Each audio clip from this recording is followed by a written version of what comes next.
I just came back from the inspection station, the control technique, and everything was fine, except the tire ends, the inner ones, both sides. Both wheels were just flimsy, so well, otherwise just okay. So we have to dig out some parts now, and I also assume that the lower suspension arms, what you call them, they're just crap, because there's so much sounds when taking up drive or slowing down. So probably we have a issue there. So we need two of them.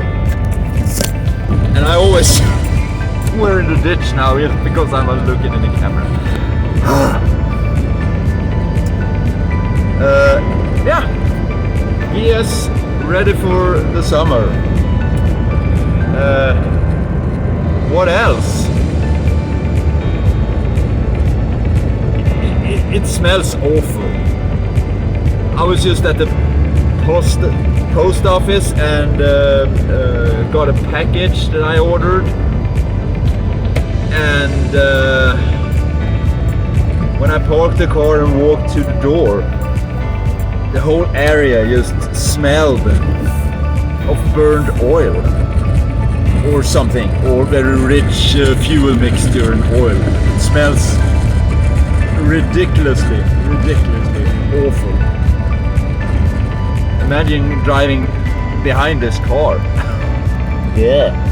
So yeah, well, let's see what we can do by in terms of adjusting stuff. But these guys at this inspection station were really nice. They were so nice. I normally go to another inspection station, but that's like 50 kilometers away. So, and I was in a bit of a hurry, and the weather isn't good and anything. So, and I have one just around the corner where I live. So I was thinking, well, give it a chance. And these two young guys, there was one of them who did the actual inspection. He was just amazed. He was, is that the parking brake? Wow, this is amazing. What a car. I've never seen anything like this. This is just beautiful. I hate modern normal stuff. I love when it's like, I really love when it's like this. So he was like exactly the right mindset for these cars, and he had like 1,000 questions, and I pointed out everything for him, and that was good to find this, because the front wheels were like so no wonder this car feels a little bit questionable when you drive it.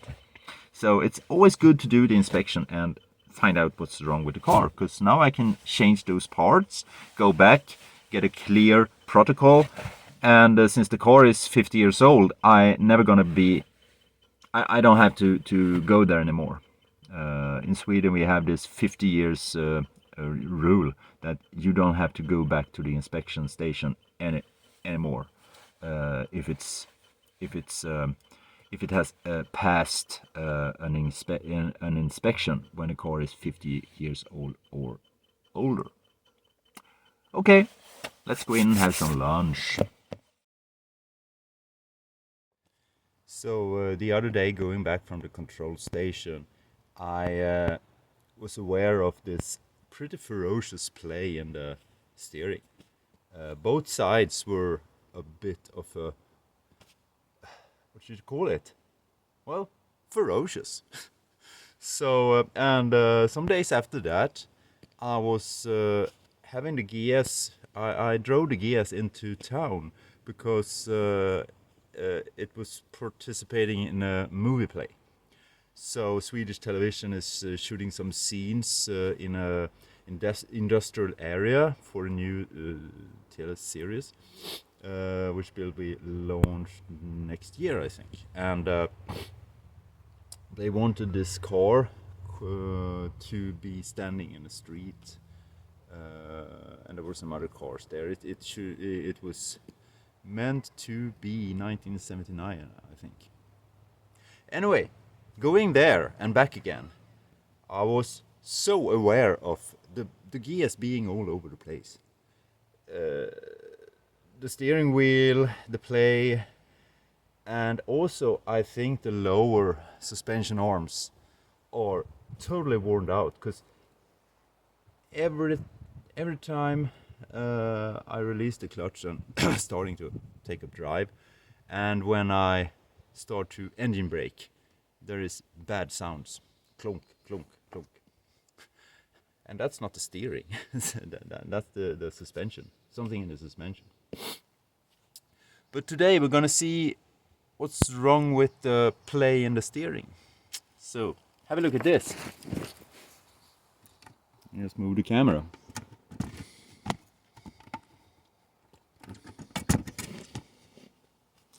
And it's pretty accessible in here, because you just remove this boot, and then you have, I should just go out like this, and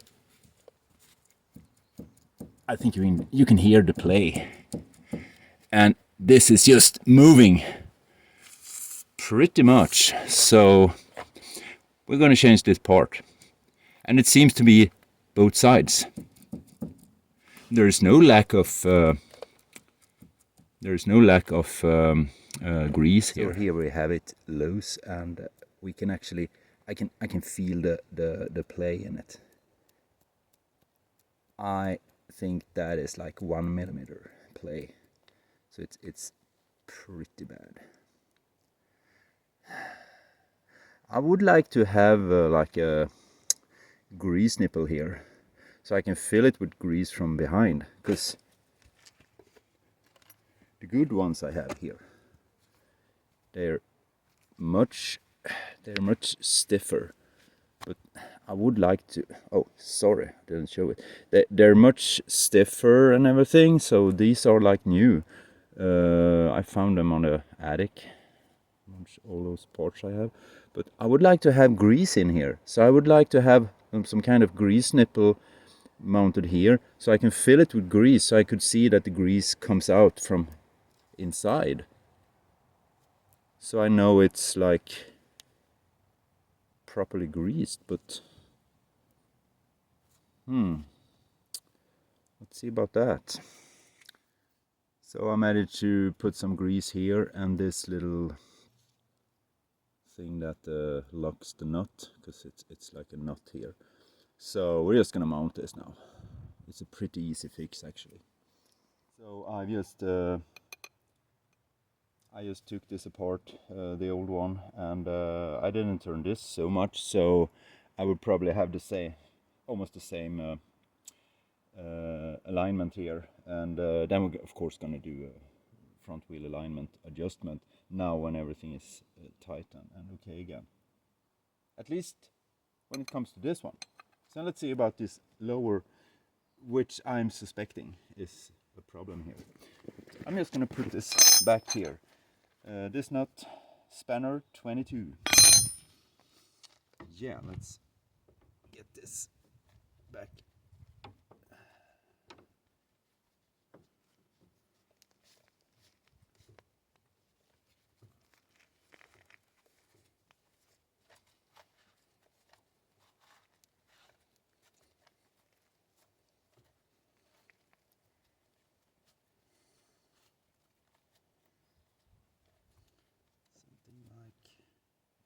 Maybe, yeah. This one wasn't so tricky to get back here. They can be pretty annoying, but this just clipped in there. We just have to do this one. I felt that this is pretty tight and okay. There was no play in it. So just getting that one back again. This little, I think it was a 17. I suppose. Yeah, but this is full of grease now.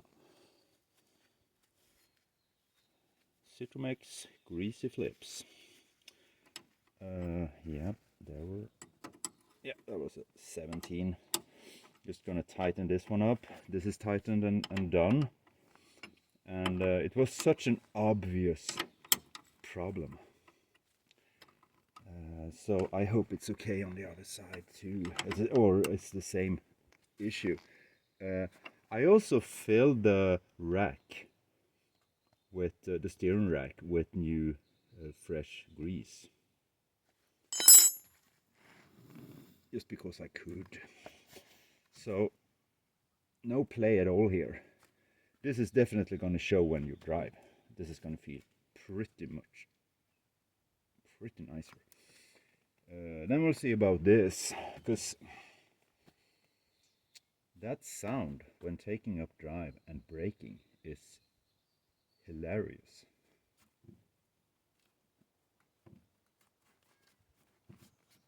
Oh, that was just a drive shaft. No, there's nothing in this one too. And this has changed, because those bearings in there, you can see it. Huh. Pointing at stuff I don't film. There's two bearings here, and they were just totally gone on this car when I bought it in 2003. So I took this part here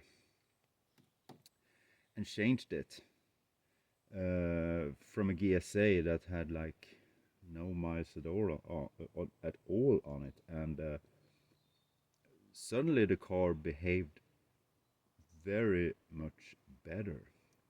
So that has changed. 21 years ago.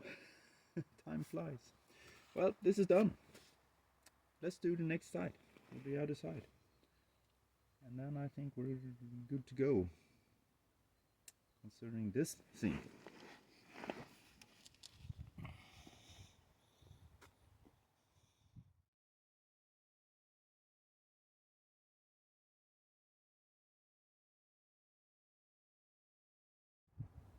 I'm at the right side now, and man, listen to this.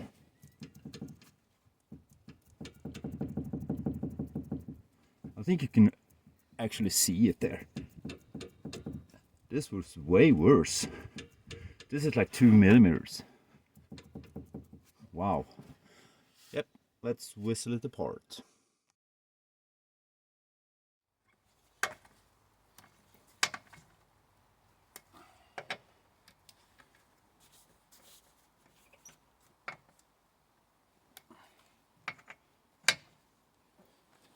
At the MOT station, I was pretty sure that the handbrake adjustment should be just way out of lunch, because I don't remember I managed to adjust them properly.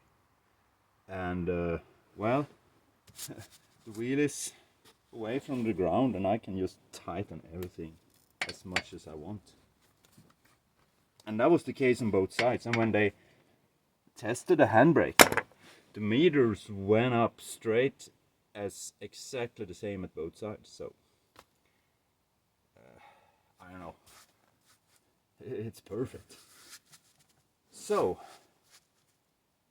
there is no play whatsoever. It's like new. It's just stiff. It's nothing. So I'm gonna do a front wheel alignment check on it and probably adjust it. And then we're good to go back to the MOT station and re-check it, and then we don't need to do any more tests on this car, because it's 50 years old now. Great, where's the enjoliveur? Enjoliveur. Monty. Voila.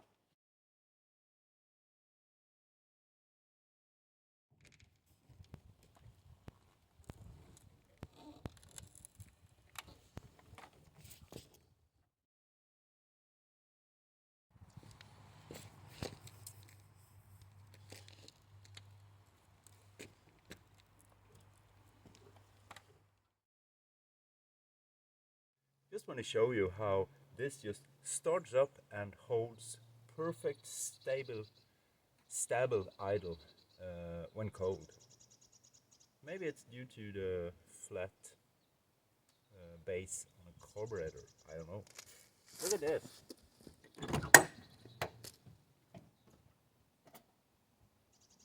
Choke is like 50% out.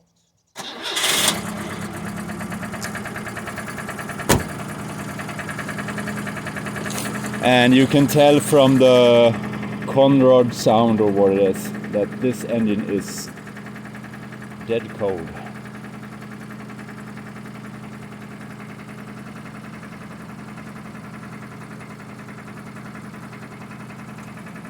Click.